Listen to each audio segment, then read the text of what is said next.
Now to the plight of people displaced by Syria's civil war. And Alun McDonald is the regional manager and spokesperson for Save the Children. He joins me now from the Jordanian capital, Amman. Thanks so much for speaking to us. What has it been like for organizations like yours, specifically trying to help children displaced by the war in Syria?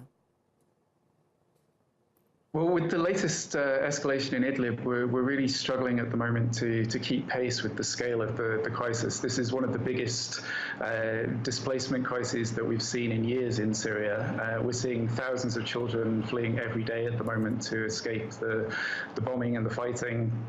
Many of the families have fled with only really what they were carrying or could put onto the back of a car when the attacks happened. So they arrived with very, very little. A lot of them are living in very basic tents and camps now.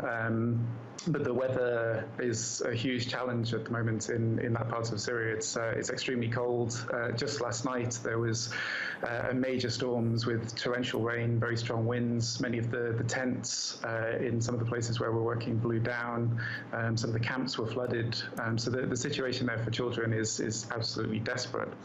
And even for the children who haven't fled, hundreds of schools have had to shut in the past few weeks across Idlib, including some of the ones that Save the Children supports, because of the escalation in violence. A lot of schools and hospitals have been attacked. So just daily life really for children and their education and access to services has been massively, massively disrupted. And now, as the displacements then seem to continue unabated, we now have increased military action along the Syria-Turkey border. What are your concerns now specifically for that region? Well, our concerns are very much humanitarian-based in that Idlib is sheltering more than 1 million people already who have fled their homes over the past few years from places like Aleppo, from other parts of Syria where there's been fighting.